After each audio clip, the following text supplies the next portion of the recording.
우리가 계속해서 하나님을 찾아라, 그래서 살아라 라는 제목으로 하나님 말씀 붙잡고 있습니다. 선지자들이 가장 왕성하게 활동했던 시기가 이스라엘의 왕정 시대, 다윗으로부터 사울서부터 이어지고 쭉 이어지는 시드기야 왕, 그리고 그 넘어서 바벨론으로 끌려갔을 때에 하나님의 말씀을 깨닫고 붙잡고 하나님께서 주신 말씀을 알고 있는 사람들이 백성들에게, 왕에게 그 말씀을 대언했습니다. 그것을 통해서 하나님께서 백성들의 마음을, 왕을 돌이키기를 원하셨고, 그 말씀에 반응한 사람들이 역사의 흐름을 바꾸고 죄에서 돌이키고 하나님께서 하시는 놀라운 은혜를, 그 다음의 승리를 경험할 수 있었습니다. 희한하게도 하나님께서 아주 악하고 그리고 가장 폐역했다는 시기에 많은 사람을 보내시기도 하고, 또 어떤 때는 한 사람도 없기도 하고, 그런 일들을 쭉 보게 됩니다. 제가 이 말씀을 준비하면서 이스라엘 왕들의 연대표를 가지고 쭉 같이 보고 같이 말씀을 준비하고 있는데, 왕들이 북이스라엘과 남유다에 쭉 이어지게 되고 그 족보를 쭉 보고 이 선지자들이 언제 활동했나 이렇게 보면, 아합의 시대 때 아주 능력 있는 선지자들이 활동하기도 하지만, 거꾸로 그렇지 않은 아주 훌륭하다고 싶은 왕, 혹은 사람들이 성경에는 많이 나와 있지만 예언자가 한 명도 없는, 예를 들어서 솔로몬 같은 사람들, 선지자가 가서 말하지도 않고 지나가는 사람들도 있습니다. 근데 분명한 것은 하나님께서 그 시기들마다 사건과 사람으로 그들을 돌이키시는데, 그것이 붙잡고 깨달은 사람들에게는 하나님께서 하시는 은혜를 주셨다라는 거예요. 오늘 여호사도 이렇게 보면 하나님께서 여호사밧 왕을 포기하지 않으신 이유가 뭘까? 그가 하나님을 찾았던 그런 선한 일 때문이라고 우리가 할 수 있을 것 같아요. 그의 여러 연약함에도 불구하고, 그리고 하나님께서 포기하지 않은 그런 증거를 대보라 라고 이야기한다면, 여호사밧에게 참 많은 선지자들을 보내주세요, 기가 막히게. 그리고 끝까지 당신의 사람을 보내셔서 하나님의 말씀을 전하게 하시는데, 그럼에도 불구하고 여호사밧이 참 축복의 사람이다 라고 생각할 수밖에 없는 것은, 또 그럴 때마다 돌아와요. 여호사밧은 그가 뭘 하려고 할 때 하나님의 사람이 와서 이러이러하다 라고 이야기하면 돌아와요. 그리고 회개도 해요. 그런데 또 무너져요. 또 넘어져요. 참 우리 모습이랑 정말 비슷하다는 생각을 합니다. 여호사밧이 그렇게 승리를 경험하고 하나님께서 하시는 말씀을 붙잡았잖아요. 근데 오늘 본문 말씀은 또 그의 삶에 있었던 하나님의 경고, 하나님께서 하시는 말씀 앞에 그를 세우신 것을 보게 됩니다. 첫 번째로 같이 보고 싶은 것은 뭐냐면, 유혹과 타락의 경계선이 있다. 그게 여호사밧에게도 있지만 우리에게도 있다. 얼핏 잘못하면 그냥 넘어가게 된다라는 겁니다. 35절 36절 말씀을 보면, 한 번은 유다의 여호사밧 왕과 이스라엘의 아하시아 왕 사이에 동맹을 맺은 일이 있었는데, 아하시아는 악행을 많이 저지른 왕이었다. 아하시아의 권유로 여호사밧이 다시스를 왕래할 상선을 만들었다. 배를 만들 곳은 에시온 게벨이었다. 이렇게 나와 있습니다. 그냥 쭉 일상적인 일들이 있는 것처럼 보이는 이 일에 유혹과 타락의 경계선이 교묘하게 있어요. 여호사밧 왕은 아합 왕과 사돈 관계라고 말씀드렸습니다. 그래서 그냥 사돈 관계라는 말이 표현하는 여러 의미들, 영적인 현실들이 있다는 것을 우리가 봤어요. 자연스럽게 이 시돈 땅의 우상이었던 바알이 이스라엘에 들어오게 됐어요. 아합이 그의 아내 이세벨과 함께 있을 때 이 바알을 이세벨이 믿고 있었거든요. 그리고 이 이세벨의 딸이 아달랴였는데 오죽이나 했겠습니까? 그 아달랴가 다시 그 여호사밧의 며느리가 되는 거거든요. 그러니까 결혼하면서 유다까지 그냥 자연스럽게 들어오게 되는 거예요.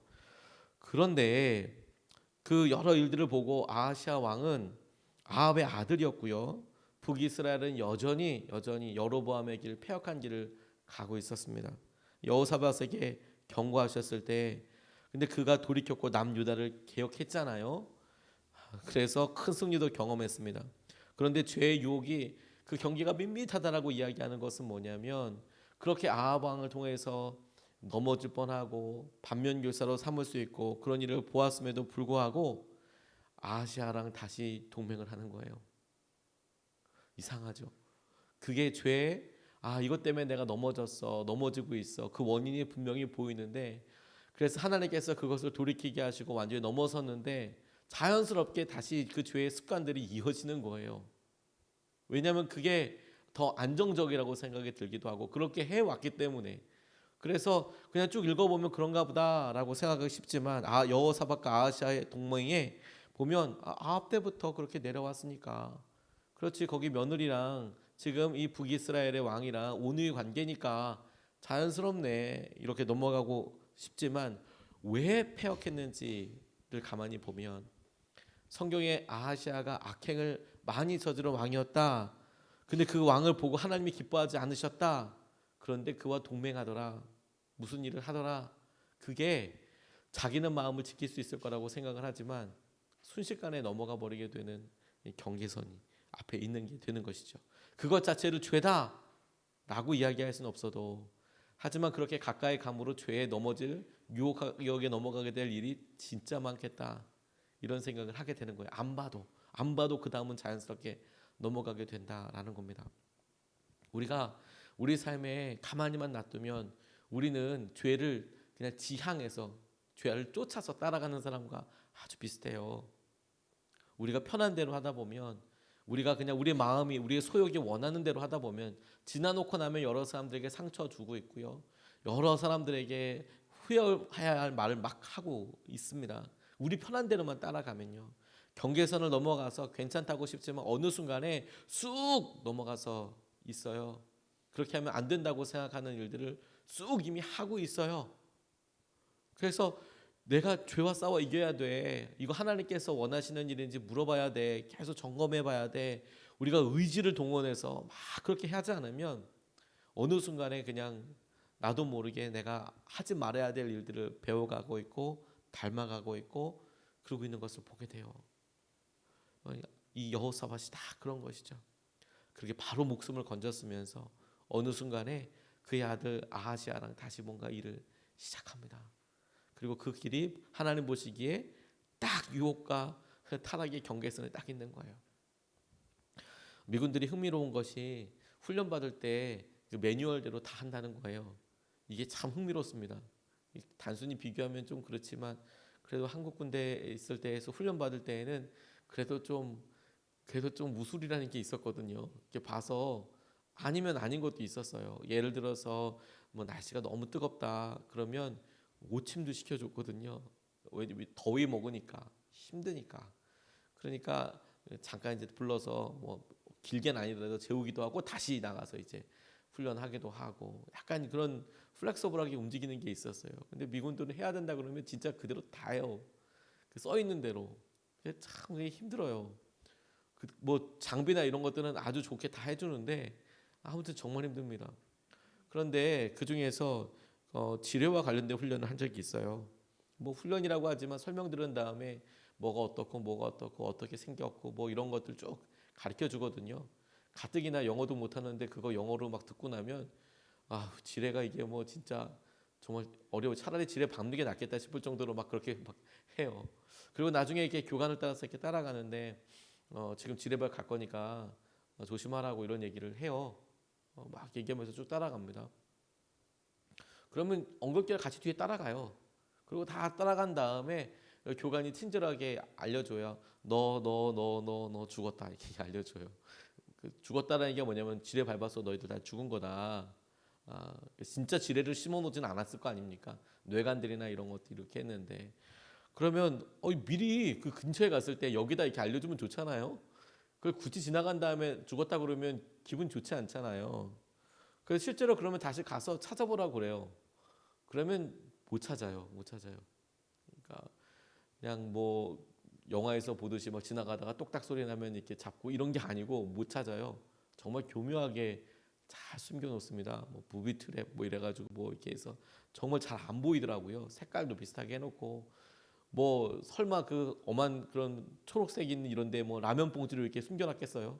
빨간 라면 봉지 이런 데다가 남겨두진 않았을 거 아니에요. 정말 교묘하게 숨겨놨더라고요. 그래서 지나가면 그냥 죽은 거다. 실제로 실전 상황에서 있었으면 여기 있는 사람들 다 죽은 거다. 그게 되게 황당해서 기억에 남아요. 되게 황당해서 이게 뭐 하는 거야? 이걸 나중에 어떻게 맞추라는 거야? 나중에 이게 혹시라도 전쟁이 난다면 이건 뭐 어떻게 하라는 거야? 이거는 그냥 딱 죽는 거네. 그런데 사단이 우리에게 갖고 있는 계획과 괴계가 딱 똑같아요. 요것만 딱 한번 넘어봐라. 잘 몰라요. 그래서 우리가 그렇게 습관으로 넘어지고 유혹에 넘어가면 어느 순간에 그냥 확 전복되어 있는 거죠. 일어날 수 없는 그런 관계에 그냥 어려움을 경험하기도 하고 그렇게 힘들어지는 것이죠. 여호사밧이 하나님의 말씀을 경험했다니까요. 승리를 경험했다니까요. 그런데도 여전히 무너질 수 있는 일들이 계속 그의 삶에 있어요. 그걸 보고 우리가 깨어 있어야 하는 거구나. 주님을 더 의지해야 하는 거구나. 그렇게 붙잡게 됐습니다. 그리고 두 번째로 붙잡고 같이 기도하고 싶은 게 뭐냐면 하나님의 은혜가 여호사밧에게 임했는데 그 은혜의 내용이 뭐냐면 그의 잘못, 그의 이런 영적인 상황을 알려주는 사람이 있었다라는 거예요. 이게 참 큰 은혜였다는 겁니다. 37절 말씀을 보면 그때 마레사 사람 도다와후의 아들 엘리에셀이 여호사밧에게 와서 임금님께서 아하시아와 동맹을 맺으셨으므로 주님께서 임금님이 만드신 상선을 부수실 것입니다 하고 예언하였다. 그의 말대로 그 배는 부서져서 다시스로 가지 못하였다. 이렇게 나와 있습니다. 하나님께서 무역을 반대하신 것은 아니었어요. 그런데 악한 자와의 동맹과 연합을 허락하지 않으셨습니다. 그래서 당신의 사람 엘리에셀을 보내주셨어요. 하나님은 오직 하나님만 의지하게 될 때 그 사람에게 능력이 되어주시고 그 사람을 보호하시고 인도하시거든요. 그런데 그렇게 하나님께서 사랑하시고 붙잡고 계시는 사람이 하나님이 아닌 다른 것을 의지하고 다른 것을 붙잡으려고 할 때 이미 혼동이 시작됐어요. 이미 이 일이 끝나고 나서 하나님이 어떤 일을 하셨는지도 모르고요. 그리고 자기가 어떻게 넘어졌는지 언제 넘어졌는지도 몰라요. 그래서 하나님은 철저하게 구분해 가십니다. 그래서 세상의 지혜에 이렇게 하면 된다라고 생각하는 일들에 하나님께서는 별로 개입하지 않으세요. 아니 개입을 하셔도 우리가 몰라요. 하나님 어떻게 하셨는지. 하나님은 당신의 사람을 보호하시기 위해서 엘리에셀을 보내셨어요. 그리고 그에게 너 이러이러한 일이 있을 것이다 라고 다시 경고하셨습니다. 이게 감사라는 겁니다. 그런데 여러분 우리가 여태까지 살펴왔지만 이스라엘의 많은 왕들이 그렇게 이거 잘못된 겁니다라고 지적하는 사람은 어떻게 합니까? 가두기도 하고 죽이기도 하고 그리고 외면하기도 합니다. 뭔 소리야? 그리고 외면하기도 합니다. 그리고 굉장히 기분 나빠합니다. 실제로 우리가 경험해도 우리의 삶의 전곡을 딱 찌르는 말을 말씀에서 발견한다거나 혹은 말씀 중에 일부러 표적으로 그렇게 얘기했을 리가 없거든요. 그런데 그렇게 마음에 팍 찔린다고 생각되는 말씀을 듣게 되면 너무 힘들어요. 왜냐하면 그게 사실이니까 자기랑 상관없는 말은 상처받지 않는데 너무 힘들 때가 있죠. 그런데 그게 하나님께서 우리를 돌이키실 때에 사용하시는 굉장히 중요한 방법 중에 한 가지라는 거예요. 그게 은혜일 수 있다라는 거예요. 때로는 그런 말씀으로 그래도 못 알아먹는 사람들한테는 실패로 아픔으로 하나님께서 돌이켜라 깨어라 라고 흔들어 이야기하시는 것이죠. 이 여호사밧에게 하나님께서 이 엘리에셀을 통해서 경고하신 다음에 그래서 겪게 된 게 뭐냐면 뼈아픈 실패였습니다. 상선을 보냈는데요. 그게 난파됐어요. 파손했습니다. 근데 무역선에다가 상품을 잔뜩 싣고 다시스로 간다고 했는데 스페인 쪽이었습니다. 그러니까 지중해를 이렇게 가로질러서 끝에 있는 쪽에 있는 곳으로 그래서 무역을 하려고 하는데 그 배가 난파가 됐어요. 그러니 뭐 다 손해죠. 당시에 배에 실었던 것은 하나도 건질 수가 없는 거 아니겠습니까? 다 난파가 되는 일이 있었어요. 엘리에셀의 말대로 호기롭게 준비한 상선이 다 부서져서 아무것도 아니게 된 것이죠. 그래서 다시 한번 하나님께서 그 실패를 통하여 너의 갈 길이 그게 아니야. 그렇게 연합해서 가는 게 아니야 라고 알려주십니다.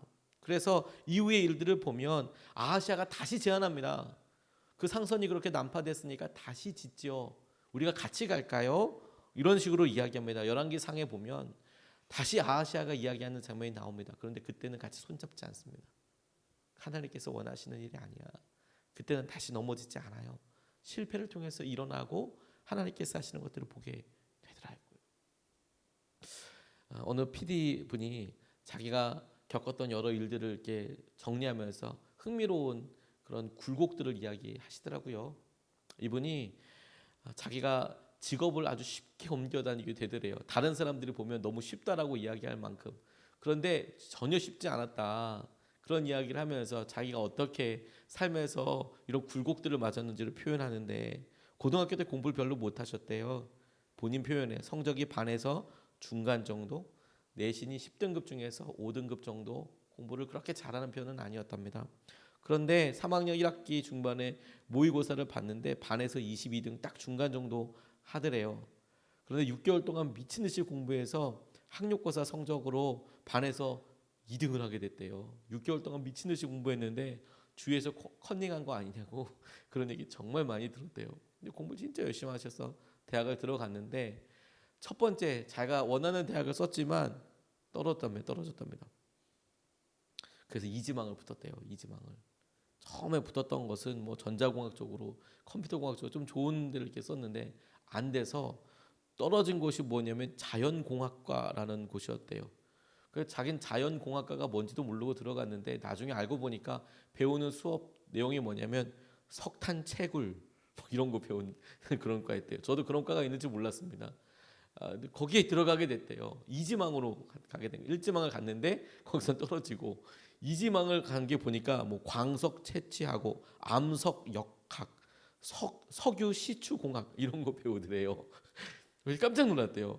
그런데 적성에 워낙 안 맞죠. 적성 안 맞다 보니까 공부는 뭐 계속 떨어지게 됐대요. 근데 자기가 생각해 보니까 이 대학 입시가 자기한테 참 커다란 실패가 아니라 자기 실패라고 생각했는데 기회였다는 거예요. 그래서 대학 다닐 때 학점도 바닥을 기었답니다. 72명생 중에서 70등. 자기보다 밑에 있는 2명은 운동권이어서 데모하러 다니라고 거의 수업에 안 들어오는 사람들이 자기 밑. 나머지는 학교를 멀쩡하게 다니면서 받은 점수로서는 자기가 거의 뭐 최고, 최저로 이렇게 했던 거죠. 그래서 전공은 망했으니 영어라도 잘해야겠다 싶어서 그래서 영어 공부를 시작했대요. 그래서 나 그냥 내 전공은 마음에 안 드니까 무역회사 들어가서 그냥 직장 생활 했으면 좋겠다. 종합 상사 이런 데 들어가서 했으면 좋겠다. 그래서 영어 공부를 열심히 했답니다. 그래서 대학 졸업반 때 1992년에 무역회사 7군데를 냈는데 1차 서류 원서 다 떨어졌답니다. 학점이 안 좋아서 싹 다 떨어졌대요. 어떤 데는 지원서도 안 받아주더랍니다. 뭐 영어 점수는 좀 잘 나왔는데 무역 관련된 사람은 뽑든지 그러지 그 산업 자원 뭐 이런 거 공부하는 사람은 뽑질 않더래요. 그래서 왜 자기를 인정해주지 않는가 막 이렇게 하다가 드디어 이제 외국계 회사를 가면 되겠다. 우리나라 기업은 이 학벌 때문에 안 되니까 외국계 기업을 가야겠다고 들어갔답니다. 그래서 이제 수출 역군이 되겠다 이런 생각을 갔는데 막상 자기가 하고 나니까 세상에 치과병원 돌아다니면서 외판 영업하는 그런 세일즈맨을 시키더래요. 그래서 제가 한참 고민했답니다. 그 일 자체가 귀천이 있는 건 아니지만 자기한테는 진짜 안 맞는 일이더래요. 그게 2번째 실패였대요. 너무 큰 절망을 경험했대요. 나 이거 뭐 해야 될까? 그래서 너무 고민하고 너무 힘들고 그러다가 어느 날 외근 다녀와서 보고서 쓰고 있는데 이건 아니겠다. 5년 후에 대리 승진하면 저 책상 가고 그 다음에 절로 가고 이렇게 될 텐데 이건 아니겠다. 이분은 그렇게 판단하셨대요. 그래서 자기가 뭐 할 수 있나라고 생각해 보니까 이미 나이는 27이고 어떻게 해야 되나 생각하다가 자기 영어 공부 열심히 했던 거 그냥 공부 이거 회사 그만두고 영어 공부 그냥 열심히 했으면 좋겠다. 그래서 통역대학원에 들어갔답니다. 학교를 그만두고 학교에서 그러니까 직장을 그만두고 이 직장을 실패한 게 2번째 큰 실패였대요. 이거 어떻게 될지도 모르겠고 27에 다시 시작하는 거 쉽지 않은데 나 영어 재밌으니까 영어 공부할래. 영어 공부 열심히 해서 외대 통역대학원에 들어갔대요. 힘들게 공부하는데 공부할 때는 세상 다 잊어버리고 공부할 수 있으니까 너무너무 좋잖아요. 그래서 영어 공부하고 막 그렇게 통역도 하고 막 학원 차렸으면 나중에 이렇게 살면 되겠다. 이러다가 어느 날 TV에서 MBC 신입사원 채용 공고가 났다는 거예요. 그래서 나 영어 이거 하니까 내가 저거 하면 재밌지 않을까? 그런 생각이 들어서 시험을 덜컥 보셨대요. 그랬더니 시험에 들어가셨대요. 그래서 PD가 됐는데 PD가 돼서 자기가 했던 그런 여러 했던 것들이 좋은데 다 폭삭 망했답니다. 전부 다 폭삭 망했대요. 그리고 무슨 노조 관련된 일에도 걸려서 아예 뭐 계속 뭐 사람들은 자 열심히 일하는데 자기는 경찰서 왔다 갔다 하고 계속 그랬대요. 그래서 또 좌천되고 힘들고 그래서 본인이 거기서 세 번째 또 절망을 경험했대요. 그래서 제대로 된 일을 시켜주지 않으니까 마음을 달래기 위해서 블로그에다가 글 쓰기 시작했답니다. 글 쓰기 시작했답니다. 그랬더니 지금은 PD 거기서 월급 받는 것보다 MBC에서 월급 받는 것보다 블로그랑 이런 걸 통해서 자기가 사람들한테 알려주고 하는 것들이 더 많더라. 이렇게 쭉 자기의 삶을 주구장창 적어놓은 걸 이렇게 봤어요. 실패라고 생각되는 일들을 통해서 자기가 힘들다 어렵다 그런데 끝까지 붙잡고 있었던 일들 가지고 기가 막히게 삶이 변하고 인도하게 되죠. 그러니까 여러분 실패가 고난이 다 나쁜 게 아니에요. 우리의 삶을 바로잡게 하고 그리고 심지어 하나님께서는 그것을 기가 막힌 변화의 변곡점으로 삼으세요. 전환점으로 삼으세요. 티핑 포인트로 주님께서 삼으세요. 주님께서 하시는 것을 우리가 잘 알아차리고 붙잡는 게 너무너무 중요한 거예요. 하나님께서 허락하신 기회를 놓치지 않는다. 붙잡는다. 오늘도 주님께서 이끌어 주시는 것을 우리가 은혜로 붙잡는다. 이것에 우리가 눈이 열리고 주님을 따라가는 저 여러분 되시기를 축복합니다. 두 가지 말씀을 같이 나눴어요. 주님께서 유혹과 타락의 경계선에 있는 우리를 아주 심각한 눈으로 보고 계신다라는 거예요. 아직까지 죄다 이렇게 쉽지 않은 일들이 있을 수 있어요. 하지만 그 경계선에서 아주 묘하게 줄타기를 할 수 있는 그런 상황이 있는 것이죠. 하나님께서 그런 것을 우리를 무너지지 않기 위해서 가만히 놔두지 않으십니다. 그리고 주님께서 우리에게 찾아오셔서 돌이키시라고 말씀하시는 것은 은혜이고 도전이고 기쁨이에요. 하나님 우리를 포기하지 않으셨다는 증거이거든요. 우리가 이것을 붙잡고 오늘 두 번 나눠서 같이 기도하겠습니다. 첫 번째로 기도하고 싶은 것은